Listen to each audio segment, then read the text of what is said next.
Continuamos con la serie sobre David, su vida.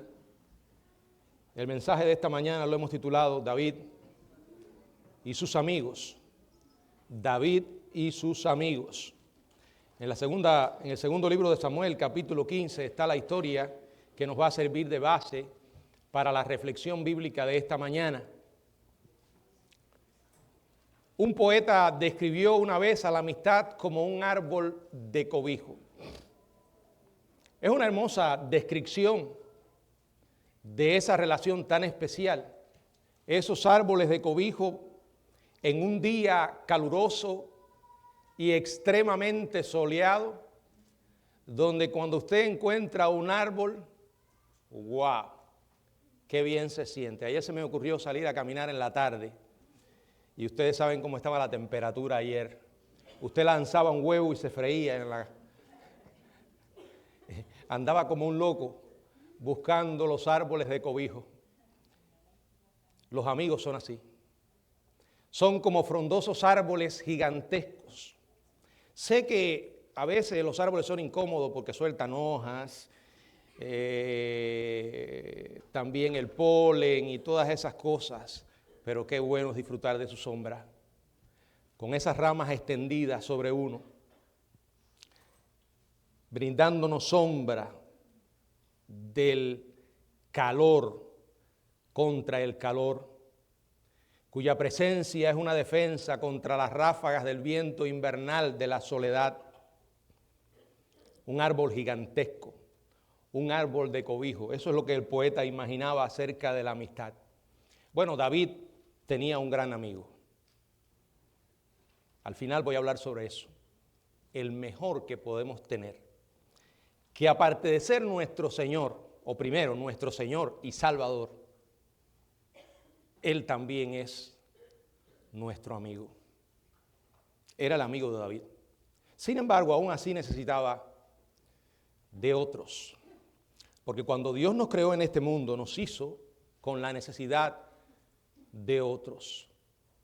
Cuando dijo no es bueno que el hombre esté solo, no solo estaba diciendo que debía tener una familia, una esposa, sino estaba estableciendo una necesidad, un principio en la vida de cada ser humano. No somos islas, nos necesitamos unos a otros. Es posible que mientras somos jóvenes, hay energía, nos volvemos demasiado independientes. Pero cuando van llegando el peso de los años y comenzamos a ser atrapados por los sentimientos de soledad, nos damos cuenta cuánto necesitamos de otras personas. David se encontraba aquí en una etapa difícil de su vida. Quiero dejarle varias ideas sobre este pasaje. Primero vamos a ver a David, un hombre quebrantado. Y ustedes recordarán que establecimos una diferencia entre lo que es estar desesperado, mencionamos a Judas, y lo que es un hombre quebrantado, Pedro. Aquí David está quebrantado. David fue confrontado con su pecado. David logró ver por la gracia de Dios su propia maldad y no le gustó lo que vio. Y aquí está. Alguien que no solo tuvo un árbol de cobijo, sino que Dios por misericordia le dio todo un bosque. Primero veamos en qué situación estaba en este momento. Primero, era un hombre invadido por los sentimientos de culpa. Había cometido adulterio, asesinato. Había estado viviendo muchos meses como un hipócrita. Como resultado de todo eso, pierde a su bebé. Comenzó a ver cómo su mundo se desplomaba ante sus ojos. Y los sentimientos de culpa lo iban triturando.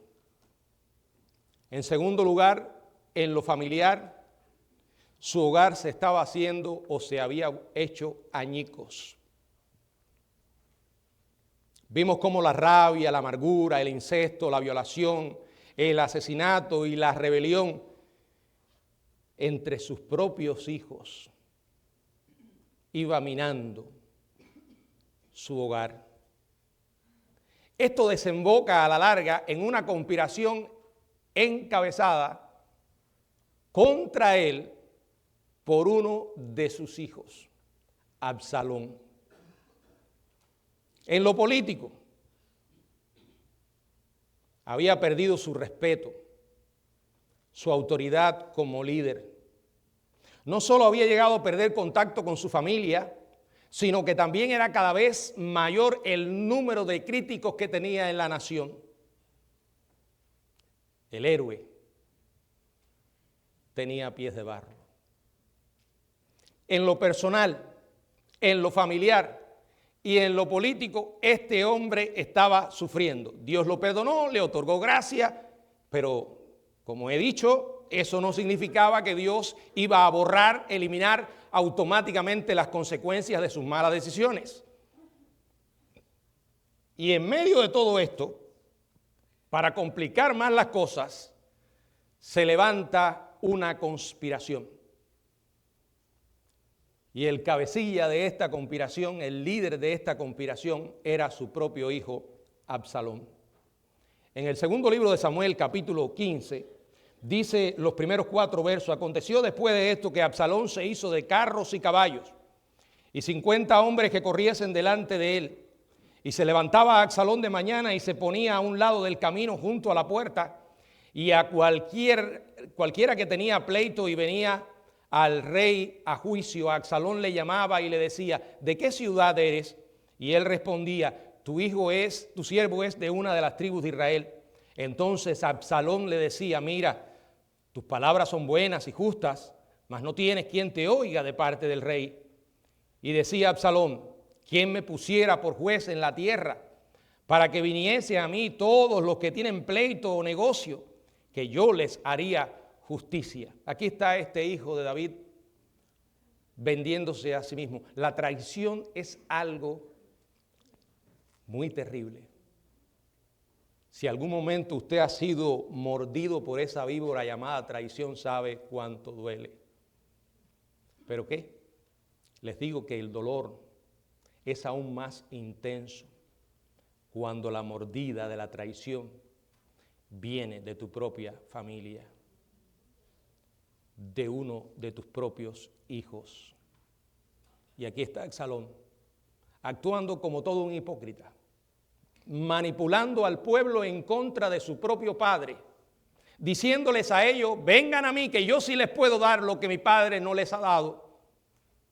Se sienta junto a la puerta. Todo el pueblo viene a él con sus quejas, buscando orientación del rey. Él está allí agazapado, esperando para interceptarlos con mentiras e insinuaciones. Verso 5: y acontecía que cuando alguno se acercaba para inclinarse a él, le extendía la mano y lo tomaba y lo besaba. El beso traicionero. No todo el que besa y abraza lo hace con buenas intenciones. Y aquí era el objetivo, la manipulación. Verso 6: de esta manera hacía con todos los israelitas que venían al rey a juicio. Y así robaba a Absalón, fíjense, así robaba a Absalón el corazón de los hijos de Israel. Poco a poco, sutilmente, va socavando la reputación de su mismo padre y va sobre las ruinas de la reputación de su padre, levantando la suya, construyendo la suya. Mentiras, murmuraciones, hasta que llega el momento de llevar a cabo su peor canallada. Verso 10: entonces envió a Absalón mensajeros por todas las tribus de Israel diciendo: cuando oigáis el sonido de la trompeta diréis: Absalón reina en Hebrón. Se iba a consumar la traición. Y esto fue exactamente lo que ocurrió. Un solo toque de trompeta. Absalón se pone en marcha. Verso 13: y un mensajero vino a David diciendo: el corazón de todo Israel se va tras Absalón. David no solo ha sido traicionado por su hijo, sino que en este momento de su vida este hombre está prácticamente solo. No tiene un solo amigo a su lado. Verso 14. Entonces David dijo a todos sus siervos que estaban con él en Jerusalén: levantaos y huyamos, porque no podremos escapar delante de Absalón. Daos prisa a partir, no sea que apresurándose él nos alcance y arroje el mal sobre nosotros y hiera la ciudad a filo de espada. ¿Usted logra entender esto? ¿Cómo estaba el corazón de David en este momento? Y volvemos siempre al principio. Si hubiera sabido, si hubiera podido imaginar tan solo por un momento lo que vendría sobre su vida por esa mala decisión que tomó aquel día fatídico en que hizo lo que ofendía a Dios. Pero ¿saben qué? Repito, el diablo nunca te va a decir las consecuencias de lo malo que decidas hoy. Acuérdate además que él es un mentiroso y padre de mentira. Acuérdate además que la Biblia define el pecado engaño. Es una invitación a encontrar fuera de Dios lo que necesitas. David pensó que una relación ilícita le iba a llenar ese vacío del momento. Y sí, le llenó el vacío del momento, pero no fue lo que realmente él necesitaba. No te dejes engañar. El diablo es real. Él está decidido a destruir tu vida y la obra de Dios. El pecado promete mucho y da muy poco. No te engañes. Te lo dice alguien que ha vivido un poco más, quizás que alguno que esté aquí, aunque hay muchos que han vivido más que yo todavía, pero la misma vida nos va enseñando el caernos una y otra vez, nos recuerdan las mentiras del diablo. El que fue una vez un poderoso rey está ahora huyendo. Aquel que había huido de Saúl ahora estaba huyendo otra vez. Y estaba huyendo de su propio hijo. Seguramente habrá recordado los años en que estaba viviendo como fugitivo de Saúl. Si un hombre alguna vez necesitó un árbol de cobijo, ese era David. Dice en el verso 15, y los siervos del rey le dijeron: he aquí tus siervos están listos a todo lo que nuestro señor el rey decida. El rey entonces salió con toda su familia en pos de él, y dejó el rey 10 mujeres concubinas para que guardasen la casa. Salió pues el rey con todo el pueblo que le seguía y se detuvieron en un lugar distante. ¿Qué estaba haciendo David? Abandonando la ciudad que llevaba su nombre.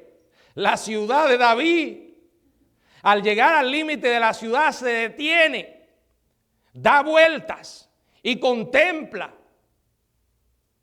cómo él había visto la mano de Dios en el pasado, construyendo todo aquello.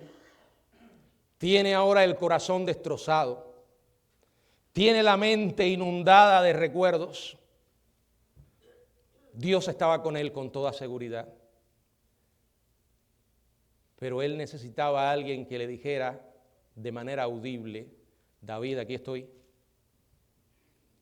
No tengo todas las respuestas, pero amigo, aquí estoy. Mi corazón está contigo. Cuenta conmigo. Cuando no hay alguien que pueda sostenerte, cuando estás huyendo, desprotegido, cuando se te acaban las muletas en las cuales apoyarte, cuando desaparece la popularidad de la que te has estado agarrando, cuando todas las luces se apagan, cuando el celular se apaga, cuando ya no hay Instagram, cuando no hay Facebook, ¿Mm? Cuando estás solo. Y cuando aquellos en los que confiaban están escuchando la voz de otro,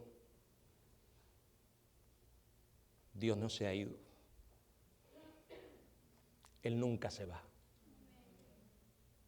Nunca.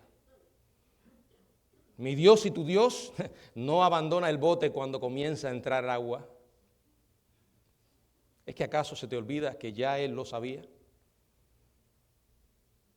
Y que nada le sorprende.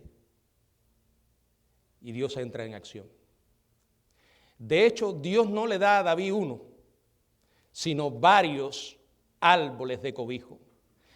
La segunda idea que quiero compartirles es que Dios viene en auxilio de este hombre, enviándole varios árboles de cobijo. Wow. Es que esto es fácil decirlo. Acuérdense que este hombre no merecía nada. Nada. De hecho, nunca mereció nada. Nosotros tampoco. Dios tenía todas las razones para hacerlo desaparecer y no lo hizo. Esas son buenas noticias. ¿Saben qué? Ese es el Evangelio. Gracia sobre gracia. Desde que comenzamos, me salvaste, Señor, pero no porque me lo gané. Me salvaste por pura gracia. Me sigues dejando vivir, porque por cierto, usted no era pecador solo antes de conocer a Cristo. Como dice Romanos, que Dios nos salvó y mostró su amor en que siendo aún pecadores. Pero hay otras noticias que tengo que darle si se la ha olvidado. Usted sigue siendo pecador después de haberle conocido. Y cualquiera que le diga que no, le está mintiendo. Es cierto que Dios nos va transformando a la imagen de Cristo, pero todavía seguimos siendo pecadores. Pablo dijo que Cristo Jesús vino a salvar a los pecadores. Y en sus palabras se lo voy a decir, de los cuales yo fui. ¿Dice eso la Biblia? Nunca voy a olvidar una vez que se me acercó a alguien que estaba asistiendo a una de las iglesias en las que yo era pastor y me dice, usted no debía decir que los cristianos son pecadores. Ahora somos santos. Ahora somos hijos de Dios. Yo le dije, sí, es cierto. Pero también es cierto que somos pecadores. Y también es cierto que todavía seguimos pecando. El que no diga eso no está siendo fiel a la palabra. No es para que yo me regocije en el pecado. Esa verdad a mí no me produce regocijo en el pecado.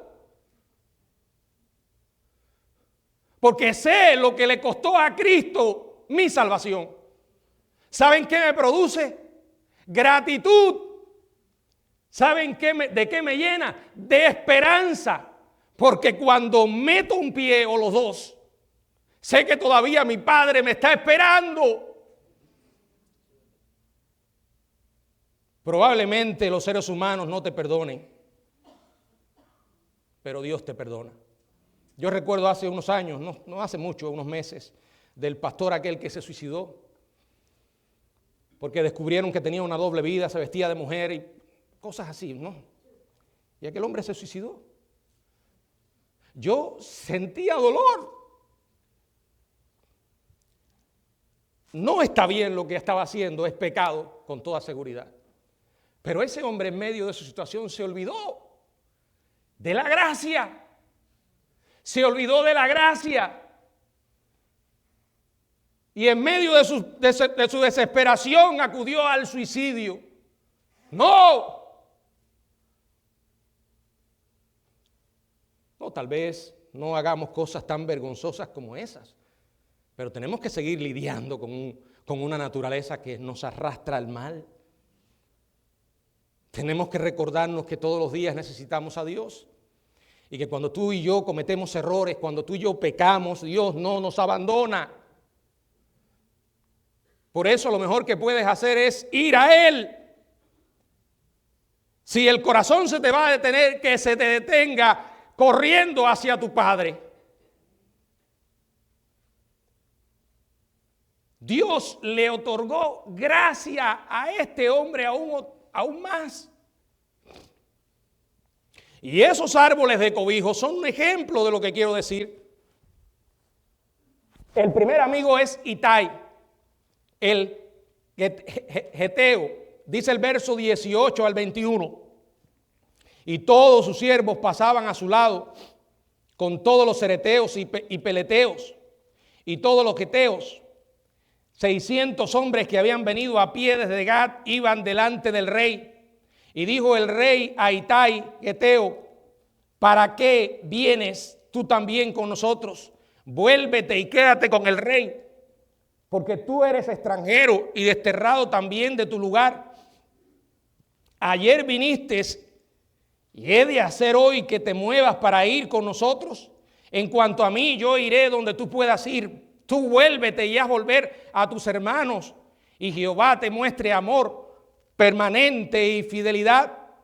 Y respondió Itai al rey, diciendo: vive Dios y vive mi señor el rey, que o para muerte o para vida, donde mi señor el rey estuviere, allí estará también tu siervo. David se ha detenido. Ya no hay más trono, ya no hay más gloria, ya todas las luces se apagaron. No está en el escenario, no está bajo el ojo público. Es un hombre que huye y de pronto aparece Itai, sale de quién sabe dónde y le dice: David, cuenta conmigo, estoy contigo. Es un nativo de Gat. ¿Saben qué era Gat? El pueblo de Goliat. Cuando él está entre la espada y la pared, Itai aparece y le dice: estoy contigo. David le dice: vete con los tuyos, es tu oportunidad para escapar. Pero no se da por vencido y le dice: David, para vida o para muerte, estoy a tu lado. No hay muchos amigos como este.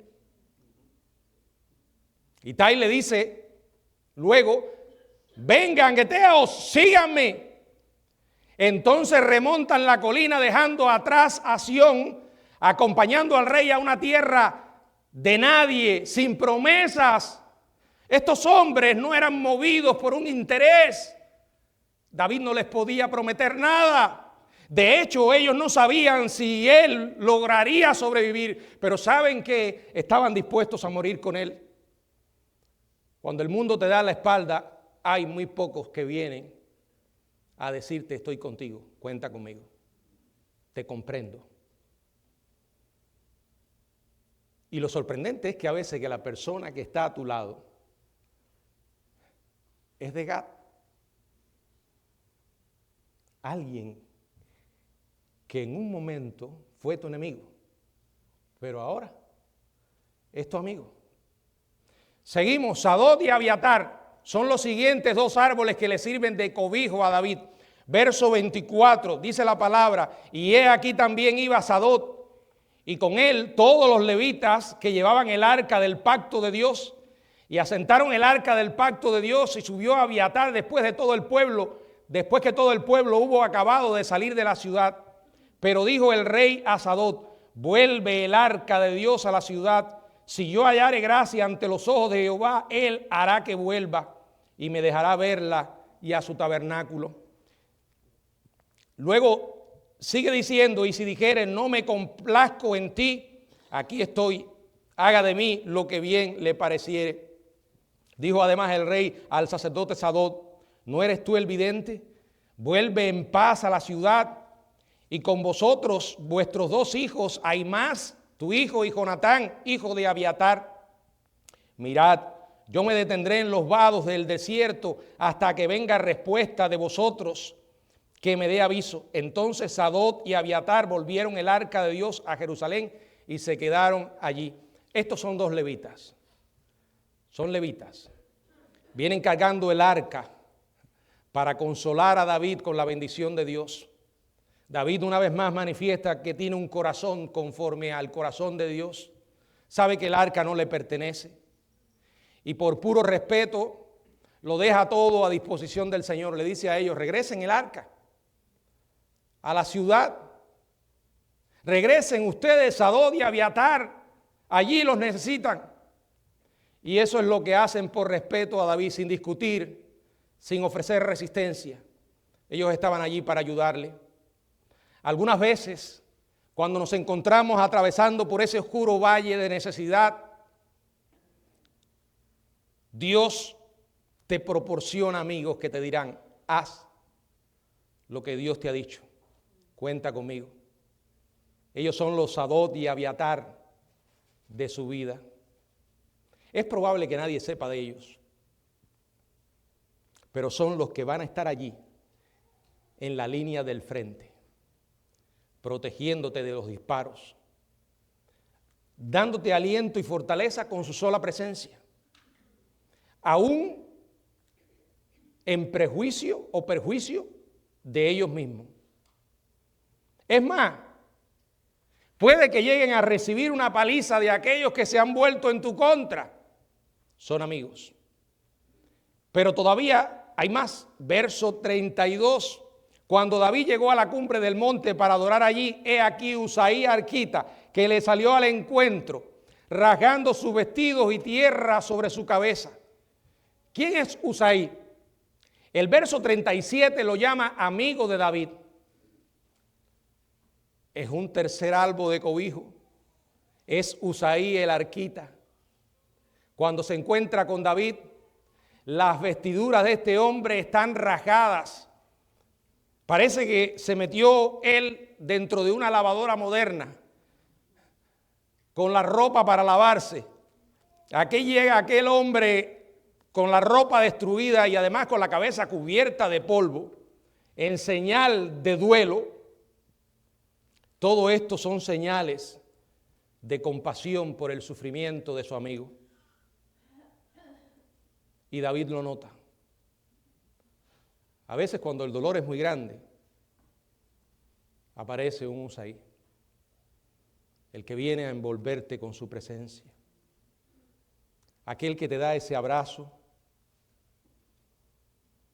amoroso, silencioso, pero que dice tanto. No, él no llega con la Biblia. No viene a darte un sermón. Es probable que ni siquiera ore. No siempre tenemos que hablar o hacer algo. Conectar es suficiente. Con ese abrazo podemos decirlo todo.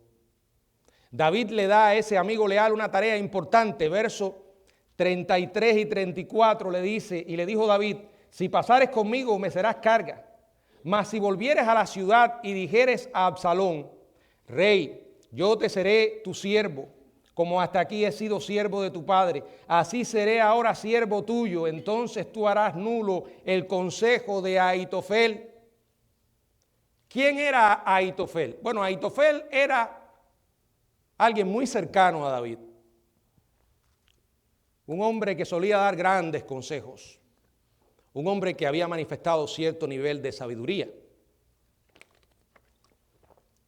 Pero ahora está en contra de David. Ahora es el consejero de Absalón. Y David lo que le está diciendo a Usai es, ¿me puedes ayudar?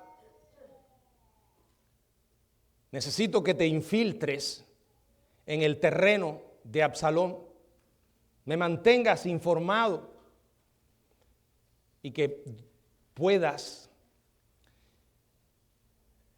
cambiar con la ayuda de Dios los planes de Absalón aconsejado por Ahitofel. O sea, se crea un tipo de línea de comunicación que, por cierto, esto lleva al derrocamiento de Absalón. Usai, Sadod, Abiatar, una joven anónima que llevó un mensaje, Jonatán, Ahimás, una mujer no identificada que escondió a 2 mensajeros. Y por último, el recadero que le llevó el mensaje a David. Fíjense, estas personas aparecen, casi ni se mencionan. llegan en las escrituras y con la misma velocidad que llegan, se desaparecen. Son héroes anónimos. Sin embargo, no por eso dejaron de producir un impacto extraordinario en la experiencia de este hombre de Dios. A la hora de la verdad, cuando las cosas se complicaron, ellos estuvieron a su lado. Pero todavía hay más. Sobi, Maquir, Barzillai, otros don nadie. Otros don nadie. En el capítulo 17, la palabra de Dios dice en los versículos del 27 al 29, luego que David llegó a Manaín, Sobi, hijo de Naas, de Rabat, de los hijos de Amón, Maquir, hijo de Amiel, de Lodebar, y Barzillai, galadita de Rogelín. Trajeron a David y al pueblo que estaba con él camas, tazas, vasijas de barro, trigo, cebada, harina, grano tostado, habas, lentejas, garbanzos, tostados, miel, manteca, ovejas y quesos quesos de vaca para que comiesen, porque decían, el pueblo está hambriento y cansado y sediento en el desierto. Cuando estamos hambrientos, cansados, sedientos, ahí llega el auxilio. Sobi, de los hijos de Amón, pudo haber dicho, David ha combatido a mi pueblo. No le voy a dar ni un pedacito de pan. Maquir, hijo de Amiel de Lodebar, allí fue donde vivió Mefibosé, ¿se acuerdan? El hijo impedido o minusválido de David, de Jonatán. Cuando huyó para salvar su vida después de la muerte de su padre y de su abuelo, terminó en medio del desierto. Y Maquir fue el hombre que lo recogió en su casa. Pudo haber dicho, ya yo hice mi parte. Lo siento, David, vas a tener que arreglártelas por ti mismo. Barzillai, ¿saben qué edad tenía Barzillai? 80 años. Vaya, él podía decir, ya me jubilé, estoy viejo, ya mis años de servicio terminaron, que lo haga otro más joven que yo. Pero no lo hizo, no lo hizo.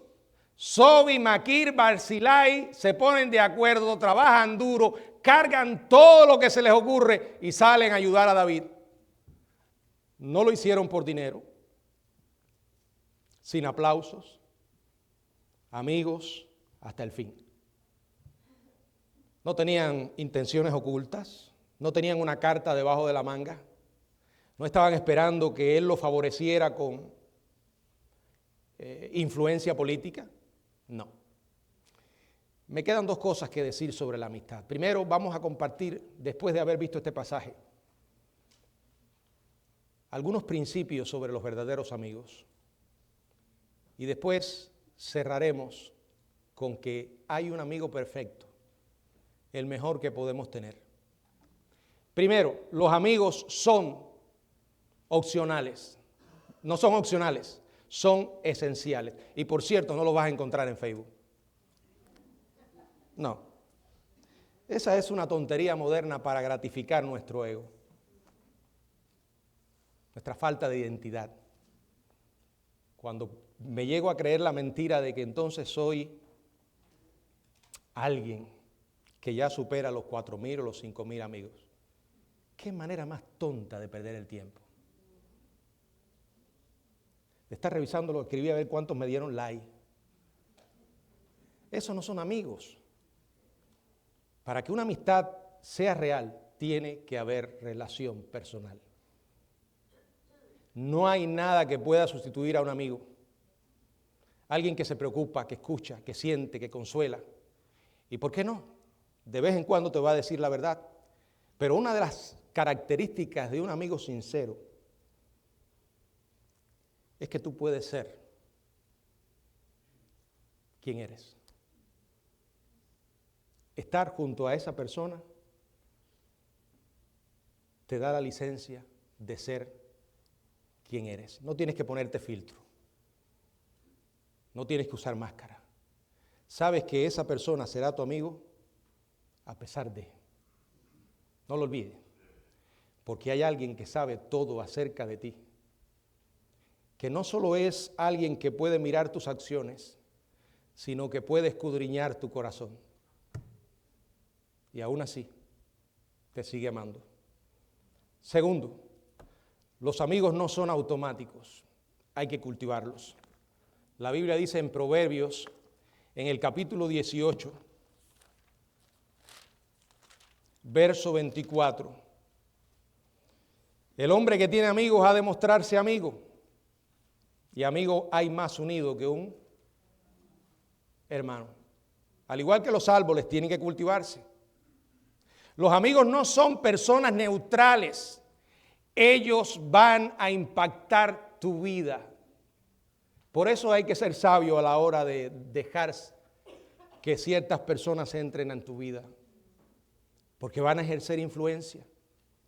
Miren, si son personas que aunque no sean perfectas, viven una vida piadosa, te van a estimular a ser una mejor persona. Si abres tu corazón y tu vida a alguien con un estilo de vida vergonzoso, te vas a arrastrar. La Biblia dice en 1 Corintios, capítulo 15, verso 33, no erréis, las malas conversaciones corrompen las buenas costumbres. Por cierto, hay el término griego detrás de esta palabra se refiere a un mensaje hablado, pero también se puede traducir el texto, las malas compañías. Las dos cosas son buenas y son verdad. Si tienes malas compañías, vas a tener malas conversaciones. Por eso, ten mucho cuidado a la hora de elegir tus amigos. Miren, los chismosos buscan chismosos. Los pervertidos buscan pervertidos. ¿Quieres ser sabio? Busca gente sabia. En cuarto lugar, los amigos son de diversos grados. Las amistades son de diversos grados y algunas de ellas juegan en nuestra vida un papel más importante que otros. Tenemos muchos conocidos, ¿verdad que sí? Algunos amigos casuales y unos pocos amigos íntimos. Los conocidos son las personas con las que tenemos contacto esporádico y la comunicación no pasa de ser algo superficial. ¿Cómo te sientes? Bien, muy bien, magnífico. Los amigos casuales son aquellos con los que tenemos más contacto. Hay más intereses comunes. Y a veces tenemos conversaciones más específicas. De vez en cuando buscamos la opinión de nuestros amigos casuales, pero siempre hay una distancia. Los amigos íntimos son las personas con las que tenemos metas similares en la vida y con las que podemos hablar sobre asuntos difíciles. Hace un momento dije que con los amigos tú puedes ser quien tú eres. ¿Y saben qué implica eso? Que tú te sientas en la libertad de ir a esa persona y contarle algo personal e íntimo. Que vas a tener la seguridad, número uno, no va a juzgarte. Segundo, mañana no va a salir publicado en el Sentinel de Orlando. Te va a oír y te va a aconsejar. Si no te sientes en esa libertad, esa persona no es tu amigo. No lo es.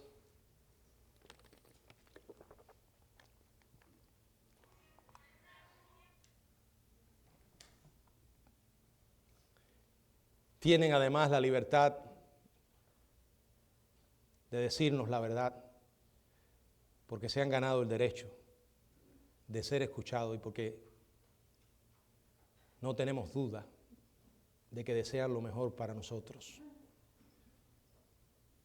David tuvo un gran bosque de amigos Y esos les ayudaron en los momentos difíciles. Pastor, ¿qué voy a hacer si no tengo muchos amigos? No te preocupes, yo tampoco. A veces uno o dos. Pero si algo he aprendido con esto, es que a veces hay que agarrar una pala y sembrar unos pocos. Y sabes qué, cuando lo hagas nunca lo vas a lamentar. Y si lo dudas, pregúntaselo a David. Pero ahora quiero cambiar la mirada del sentido horizontal al sentido vertical.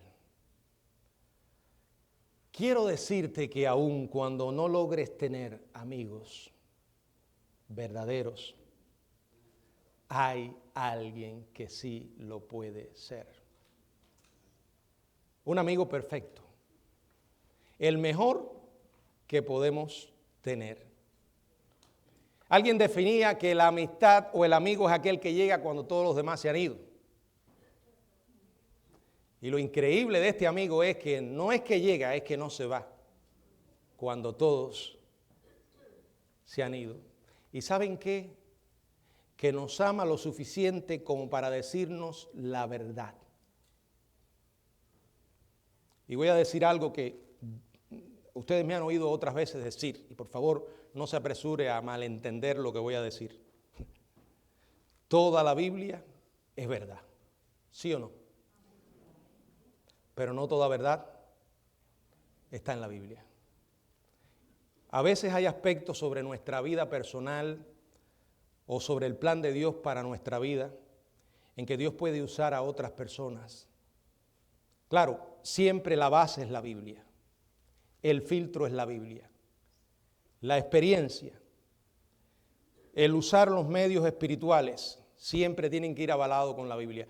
No podemos prestar oído a algo que venga en contra de lo que Dios ha revelado. Pero a veces el consejo de personas espirituales, y por qué no, un buen sermón, un buen libro, aun cuando estamos orando. Pero aparte de la oración y de la lectura de la Biblia, todos los demás medios que Dios pueda usar para hablarnos van a estar siempre sujetos al error y a la equivocación. Pero no significa que Dios no los use en un momento determinado para hablarnos, por cuanto toda verdad es siempre de Dios. ¿Qué quiere decir esto? Que el Señor muchas veces va a usar a otras personas para hablarnos sobre algo que necesitamos en nuestra vida, ya sea para consuelo o porque necesitamos cambiarlo. El Señor no nos dejó solo, sino que además nos sigue guiando a través de su Espíritu Santo. Y la Biblia dice que Él nos guiará a toda verdad. No solo la verdad que está en las Escrituras, sino a la verdad sobre una situación que estamos viviendo y tenemos que tomar una decisión, y por mucho que hemos estado buscando un versículo que me diga, pero tenemos al Consolador y debemos depender de nuestro Señor y decirle: Señor, necesito me hables ahora, y Dios lo va a hacer. No te prometo que te va a hablar audiblemente, que puede hacerlo desde el cielo, pero nos puede hablar audiblemente a través de alguien. ¿Cómo manifestó el gran amigo su amor por nosotros? En Juan capítulo 15, verso del 13 al 16, dice la palabra: nadie tiene mayor amor que este, que uno ponga su vida por sus amigos. Vosotros sois mis amigos si hacéis lo que yo os mando. Ya no os llamaré siervo, porque el siervo no sabe lo que hace su señor, pero os he llamado amigos, porque todas las cosas que oí de mi Padre os las he dado a conocer. No me elegiste vosotros a mí, sino que yo os elegí a vosotros y os he puesto para que vayáis y llevéis fruto, y vuestro fruto permanezca, para que todo lo que pidieras al Padre en mi nombre os lo dé, dice el Señor Jesucristo, nuestro Señor, nuestro Salvador, que Él va a tener una relación con nosotros tan profunda y tan íntima como la del mejor de los amigos. Y nunca lo dudes, Abraham, ¿saben cómo la Biblia llamó a Abraham? En el segundo libro de Crónicas 27 y en Santiago 2:23, amigo de Dios. Wow. Y es una manera para expresar la relación íntima que Abraham cultivó con Dios. Hermanos, el Señor es real. Él no ascendió a los cielos y nos dejó huérfanos. No, Él está entre nosotros. Y si Dios no te habla más, no es porque haya dejado de hacerlo, sino que tú has dejado de escucharle. Si su presencia no es más real en tu vida, no es porque Él no sea real, sino porque tú has dejado de buscarle. Porque has comenzado a mirar en una dirección equivocada, intentando encontrar en eso lo que Dios solo te puede dar realmente para siempre. El cristianismo no es una religión. El cristianismo es una relación con el Dios vivo. Pero voy a ser claro, totalmente claro. No es suficiente con que digas, creo en Dios. La Biblia dice en Santiago, ¿crees que Dios es uno? Bien haces. Los demonios también creen y tiemblan. ¿Saben que la teología de los demonios es correcta? Ellos creen que Dios es uno. Y estoy seguro que también creen que es 3 personas. Ellos creen todo lo que tú y yo sabemos de Dios. No van a dudar por un momento que Dios es soberano, que es todopoderoso, si tienen pánico de que los mande al abismo. Pero eso no salva a los demonios. Que una persona diga yo creo en Dios, y de hecho hay muchos que hoy lo dicen, no significa que tenga a ese Dios de verdad. Porque al menos lo que yo he leído en esta Biblia me dice claramente que solo hay una manera a través de la cual yo puedo ir a ese Dios. No es que voy a dar un salto y voy a llegar al cielo. Nadie va a saltar tan alto. No podemos llegar a Dios si no es a través de Cristo. Él lo dijo claramente. Si todavía duda o no entiende lo que estoy diciendo, lo diré en las palabras de Jesús. Creed en Dios, crean también en mí. Y allí mismo dijo, no van a llegar a Dios si no es por mí. ¿Y saben qué? Cuando vamos a Dios a través de Cristo, descubrimos que Dios es un ser personal, único. No es un Dios frío, calculador, que está esperando que tú y yo metamos la pata para mandarnos de cabeza al infierno. Ese no es el Dios de la Biblia. No lo es. Si fue capaz de arriesgarlo todo, como dice la Biblia, no escatimó a su propio hijo. ¿Y saben qué? Esto no sé si lo he dicho, pero bueno, Él tiene una relación con nosotros como si tú y yo fuéramos los únicos en este mundo. Y mira que Dios tiene hijos. Muchos están en el cielo y muchos otros todavía en la tierra.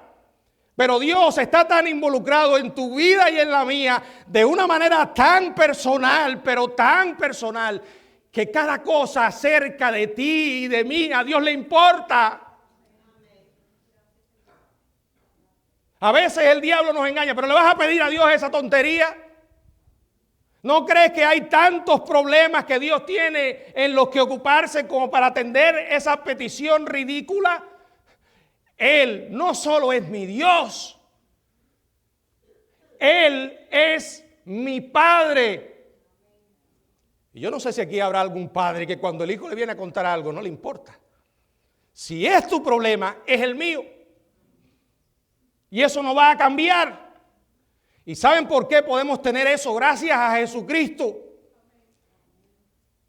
Gracias a Jesucristo que no solo nos salvó, está con nosotros en el presente, en la persona del Espíritu. Y saben, prometió estar con nosotros todos los días buenos y los días malos, los días en que tengo ganas de reír y los días en que tengo ganas de llorar, los días en que me siento cerca del cielo y los días en que siento el calor del mismo infierno abajo. Él no nos va a dejar nunca. Y yo quiero que los que somos acá creyentes, cristianos, me digan si realmente hay otra manera mejor de vivir. No la hay. No la hay. Estoy seguro que si tú has conocido a Cristo, no te has arrepentido de eso. Es más, lo que anhelas es quererle conocer cada día más. Porque mientras más vives en este mundo, te das cuenta que nada en esta tierra puede satisfacerte. Esos anhelos por la eternidad, Dios los puso en ti. Ese vacío profundo de tu alma, solo Dios lo puede llenar. No importa cuánto intentes llenarlo de manera equivocada, vas a sentirte miserable, seguirás siendo vacío, te vas a sentir culpable. Pero cuando conoces a Cristo, te das cuenta que has encontrado lo que necesitas y que no lo cambiarías por nada ni nadie en este mundo. Quiero decirles algo, hermanos. Nuestro corazón tiene la capacidad de tener varios ídolos, de amar varias cosas. Pero solo puede amar una sola como su mayor tesoro. Si Jesucristo no es tu mayor tesoro, otra cosa o otra persona lo va a estar ocupando. Y por eso vas a hacer lo que haces. Por eso vas a actuar como actúas. Mientras que si Jesucristo es tu amigo, porque ante todo es tu Señor y tu Salvador, y Dios te ha encendido la mente para poder entender lo que significó salvarte por gracia. Ese es un mensaje del Evangelio y solo del Evangelio. Por eso la palabra Evangelio significa buenas noticias. Porque si no es así, no son buenas noticias. Si el Evangelio dependiera de cuán bueno soy, yo no podría dormir en la noche. No, porque ¿saben qué? Yo no soy bueno. No. Yo no soy el que ustedes ven aquí con este traje y esta corbata los domingos. Yo soy el que está en su hogar después que pasa todo esto y nadie me está mirando. Soy esa persona con mis virtudes y mis defectos. Y créanme que tengo muchos.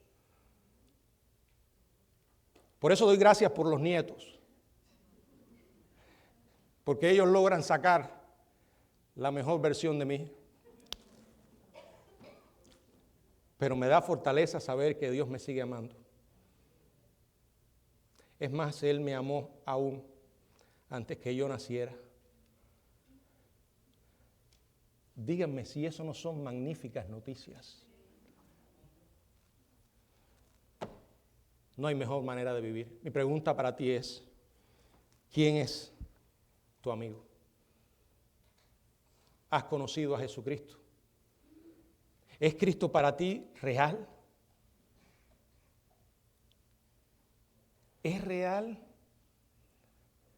Miren, y con esto voy a terminar, perdonen.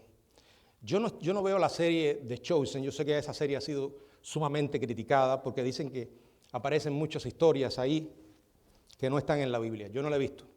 Pero estaba leyendo en estos días que alguien escribía sobre una escena que aparece en esa serie. Es lo que les estoy diciendo. Examinarlo todo. Retén lo bueno. Y en esa escena dice que los discípulos están entre ellos discutiendo. Y estaban discutiendo, y parte de esto aparece en la Biblia, ¿quién de ellos sería el más grande? Ellos estaban fajados por una posición allí y se peleaban, y dice que en la escena de esa serie aquello se desarrollaba y se desarrollaba. Y de pronto aparece Jesús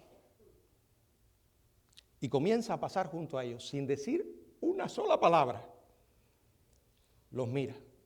Se veía al Jesús humano cansado al extremo. Se veía al Jesús humano que sobre él había llevado tantas necesidades, y los mira. Y dicen que en esa serie los discípulos lo miran a él. Él no les dice una sola palabra, pero esto fue suficiente para que se sintieran avergonzados. Porque estaban mirando a alguien que era totalmente diferente a ellos. Que no era alguien mezquino, egoísta, pecador como ellos.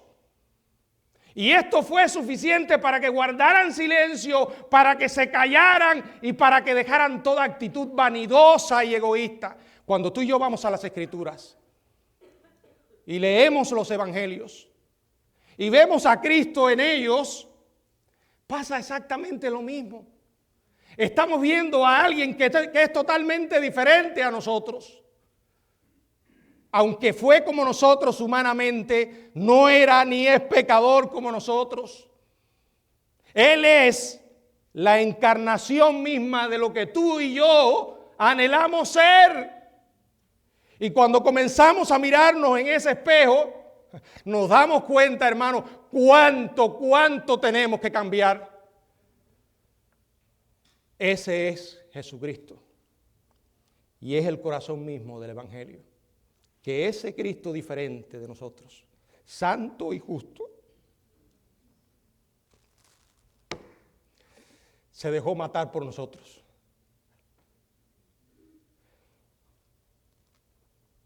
Que Dios nos ayude a recordar todos los días su sacrificio. Y que nos digamos, ese es mi Dios. Ese es mi Señor. Ese es mi amigo. El Señor nos bendiga.